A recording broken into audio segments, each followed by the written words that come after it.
नमस्कार, बुलेटिन में आपका स्वागत है। आपके साथ मैं हूं जीनत सिद्दीकी। 31 जनवरी को पीएम मोदी यूपी चुनावों को लेकर वर्चुअल रैली करेंगे। प्रधानमंत्री पहले चरण के मतदाताओं के साथ संवाद करेंगे। पीएम मोदी जो है 11 जिलों के 58 सीटों पर 1.5 लाख कार्यकर्ताओं को संबोधित करेंगे। पश्चिमी यूपी को लेकर बीजेपी की बड़ी तैयारी देखने को मिल रही है।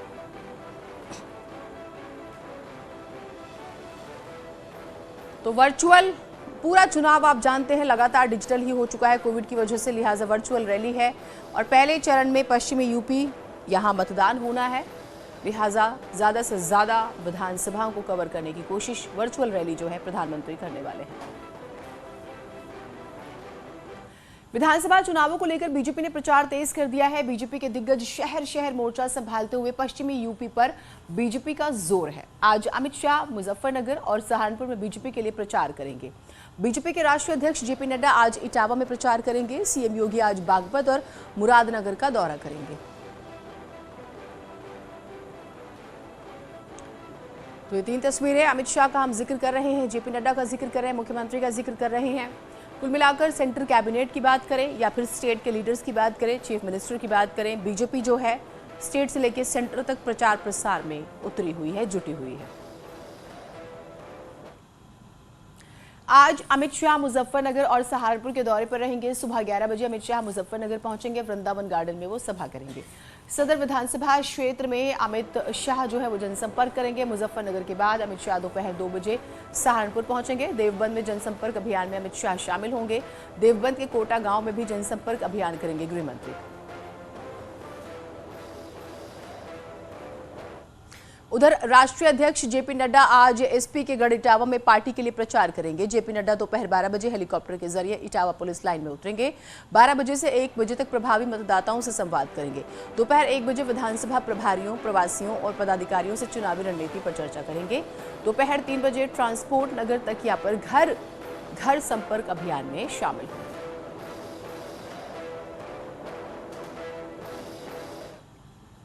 अध्यक्ष जेपी नड्डा कल शाहजहांपुर में थे। जेपी नड्डा ने शाहजहांपुर में डोर टू डोर प्रचार किया और सरकार के कामकाज को लोगों तक पहुंचाया। इसके बाद जेपी नड्डा ने बरेली में पूजा पाठ की और घर घर जाकर लोगों से वोट की अपील की। इस दौरान जेपी नड्डा ने पिछली सरकारों पर जमकर निशाना साधा।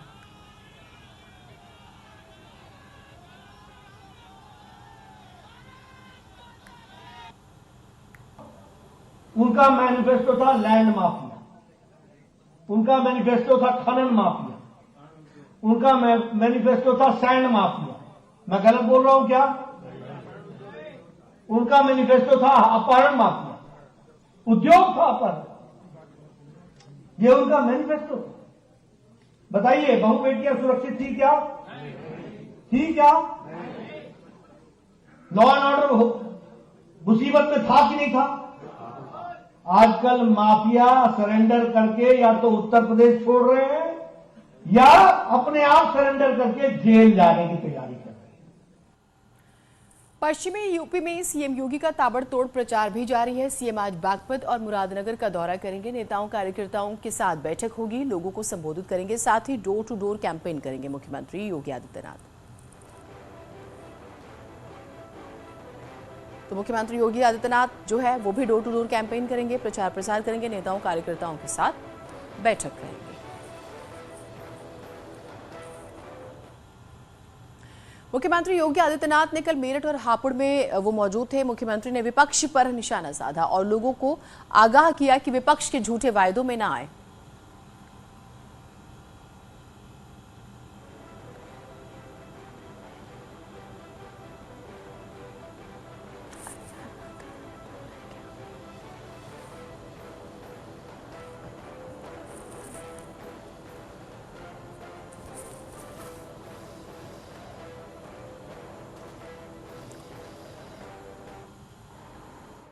पिछली सरकार में चीनी मिलें नहीं चल पाती थी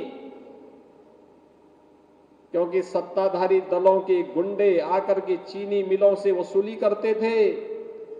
पिछले 5 साल में आपने देखा होगा गन्ना किसानों का 1,56,000 करोड़ रुपए से अधिक का गन्ना मूल्य का तो भुगतान किया ही किया। अब 12 से 16 दिन के अंदर गन्ना किसानों का करंट सीजन का गन्ना मूल्य का भुगतान भी हो रहा है। ये लोग जिन लोगों ने उस समय गौरव और सचिन की हत्या की थी, आज फिर गुमराह करके ये लोग फिर से उसी दंगे की आग में झोंकने की साजिश का हिस्सा बनाना चाहते हैं। कैराना में फिर से पलायन कराना चाहते हैं, क्योंकि अब उत्तर प्रदेश में पलायन नहीं होता है, अब तो प्रगति होती है, प्रगति। आज केंद्रीय मंत्री स्मृति ईरानी मेरठ के दौरे पर रहेंगी। मेरठ में Smriti Irani door to door प्रचार करेंगी। मेरठ शहर क्षेत्र में स्मृति ईरानी जनसंवाद भी करेंगी।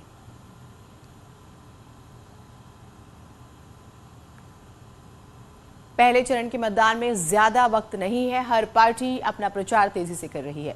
आज अखिलेश यादव हापुड़, गाजियाबाद और शामली में एसपी गठबंधन के लिए प्रचार करेंगे। अखिलेश लगातार पश्चिमी यूपी के दौरे पर है और मतदाताओं से एसपी के लिए समर्थन मांग रहे हैं।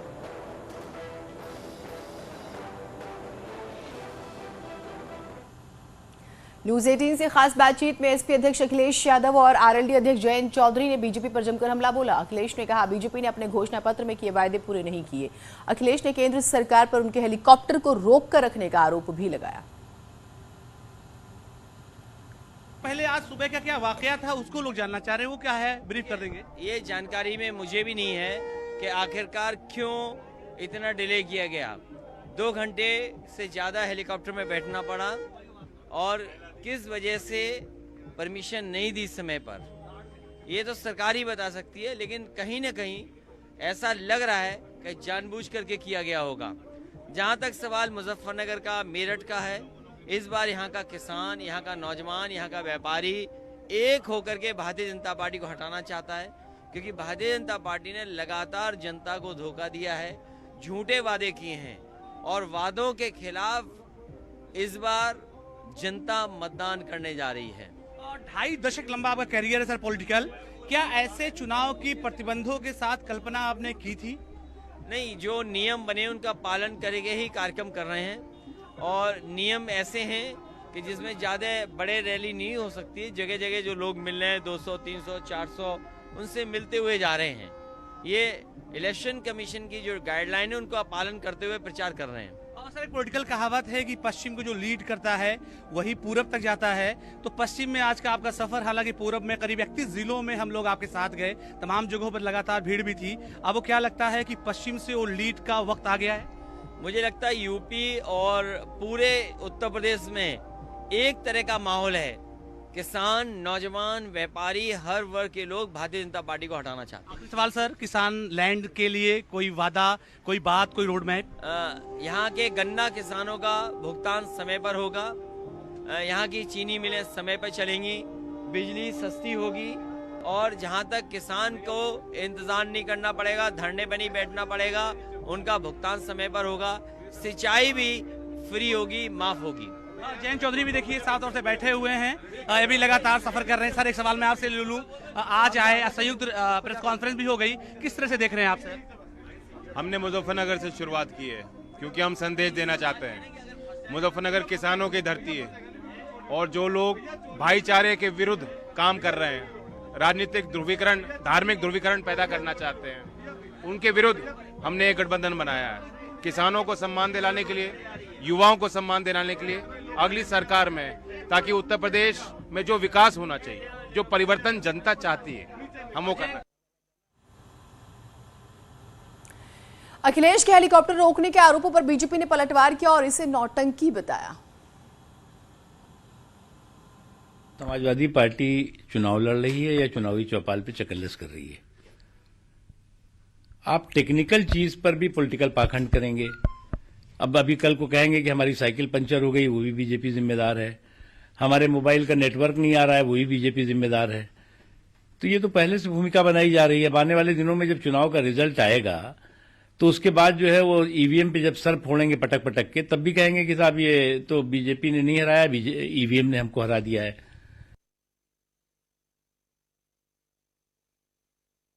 आज मेरा ही लेट हो गया, मेरठ नहीं आया, हिंडन में आना पड़ा पकड़ने के लिए।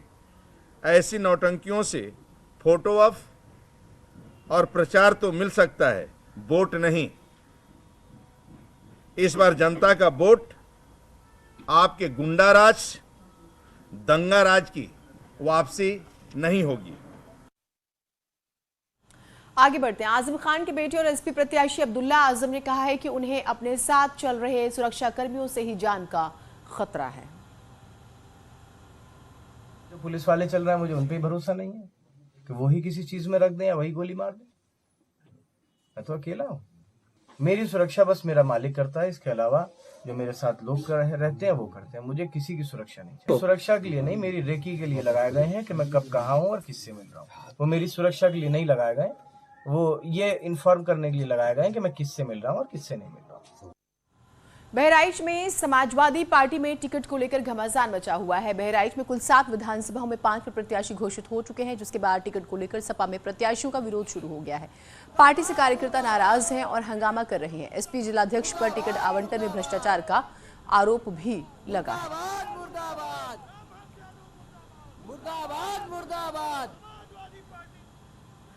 तो टिकटों को लेकर भारी नाराजगी जो है वो अलग अलग जगहों से देखने को मिल रही है और यहां पर भी इसी तरह की तस्वीर सामने आई।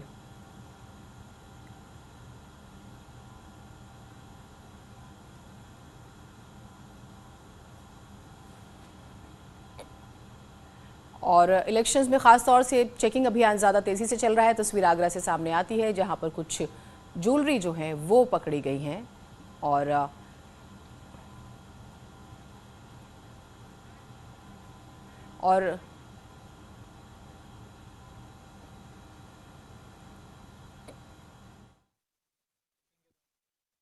जिसमें से लगभग 235 किलो मिश्रित चांदी बरामद हुई है। उसकी कोई भी कागजात उपलब्ध नहीं करा पाए। इसके संबंध में आरओ को हमने सूचना दी है और उसमें उचित कार्रवाई की जा रही है।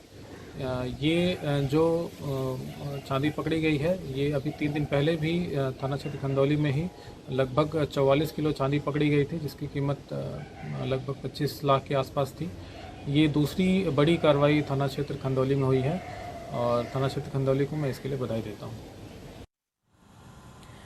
और आरिफ हमारे साथ, हमारे सहयोगी जुड़े हुए हैं। आरिफ, इस पूरे ज्वेलरी का अगर हम जिक्र करें, क्या जानकारी मिली है इसके बारे में और क्या कार्रवाई हुई है? देखिए, अभी जो 6 लोग पकड़े गए हैं उनको हिरासत में ले लिया गया है। उनसे पूछताछ की जा रही है कि ज्वेलरी कहाँ से आ रही है, क्योंकि ज्वेलरी है कुछ चांदी मिक्स है, कुछ गोल्डन कलर की ज्वेलरी दिख रही है। तो अभी ये कह पाना बहुत मुश्किल है कि इसमें कितना मटेरियल सोना है या कितना मटेरियल चांदी है। तो अभी इस पूरे मामले की जांच की जा रही है, क्या ये सोने के जेवरात हैं, क्या ये चांदी के जेवरात है। लेकिन जो प्राइम फेस से लग रहा है कि इसमें चांदी के जेवरात बड़ी तादाद में है। तो अभी जांच की जा रही है कि इतनी बड़ी तादाद में जेवरात कहाँ जा रहे थे। लेकिन जो पुलिस के अधिकारी हैं, उनसे मेरी रात में बात हुई, उनका कहना ये है कि आगरा से हाथरस की तरफ भी जा रहे थे। अभी जो पकड़े गए हैं वो ठीक से जवाब नहीं दे पा रहे हैं। इसकी जांच की जा रही है। जो इनकम टैक्स के लोग हैं उनको खबर कर दी गई है। जो स्टैटिक टीम जो जांच कर रही थी वो भी अपनी जांच कर रही है। तो अभी गहराई से जांच चल रही है। गहराई जांच के बाद पता चलेगा कि आखिरकार ये चांदी या चांदी से जुड़े जो आभूषण हैं कहाँ जा रहे थे। और सबसे खास बात यह है कि जो टेक्निकल मुआयना है उसका वो भी हो रहा है। जो लैब में बाकायदा जाएगा, टेस्टिंग होगी, तब पता चलेगा ये किस मटेरियल के, किस धातु के ये आभूषण है। ठीक, बहुत शुक्रिया आपका तमाम जानकारियों के लिए। उधर जालौन में चेकिंग के दौरान कार से 55 लाख रुपए बरामद हुए। कैश मिलने की जानकारी इनकम टैक्स विभाग को दी गई। सूचना पर मौके पर पहुंची इनकम टैक्स विभाग की टीम मामले की जांच में जुटी हुई है। पुलिस ने कार सवार 3 लोगों को हिरासत में भी ले लिया है। डकोर कोतवाली क्षेत्र के संजू ढाबा के पास से दरअसल ये गाड़ी बरामद हुई थी, जिसमें ये राशि मिली है। मुझे ये पता चला है खुजराहो मिनटेक लिमिटेड का ये पैसा है, जो कि जो कैरियर था वो बैंक पे जमा करने के लिए जा रहा था। उसके बाद सर्टिफिकेट भी है, मैंने देख लिया है। लेकिन पैसा किस तरह का है, अनडिस्क्लोज्ड है या डिस्क्लोज्ड है, ये after proceeding, initiation of proceeding under section 132 के बाद ही डिसाइड किया जाएगा। जैसे कि 55 लाख रुपए है और जिसकी इंफॉर्मेशन JDIT कानपुर को दे दी गई है। खबर प्रयागराज से है। कर्नलगंज थाना क्षेत्र में 18 वर्षीय युवती की रेप के बाद हत्या का मामले में पुलिस ने खुलासा किया है। युवती के साथ रेप कर हत्या किसी और ने नहीं बल्कि मृतका के बॉयफ्रेंड ने ही की थी। पुलिस ने लड़की के प्रेमी को गिरफ्तार कर लिया है। मामले में 3 अभियुक्तों को भी गिरफ्तार कर जेल भेजा गया है। CDR के लोकेशंस के आधार पे जो भी ठोस सबूत मिला अभी तक, उसके आधार पे इनको माननीय न्यायालय के समक्ष भेजा जा रहा है। पुलिस निष्पक्षता से, समयबद्धता से एवं पूरी गुणवत्ता से विवेचना करेगी ताकि दोषियों को इसमें सजा मिल सके। पुलिस किसी भी दोषी को कतई बख्शेगी नहीं। एक छोटे से ब्रेक के लिए रुक रहे हैं, कहीं मत जाइएगा।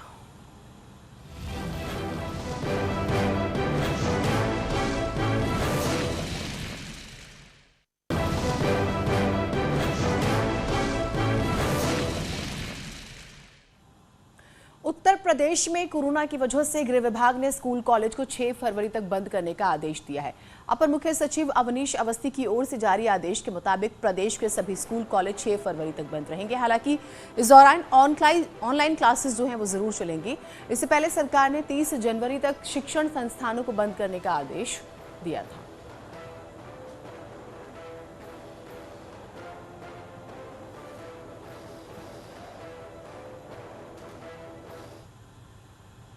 एक छोटा सा ब्रेक ले रहे हैं, कहीं मत जाइएगा।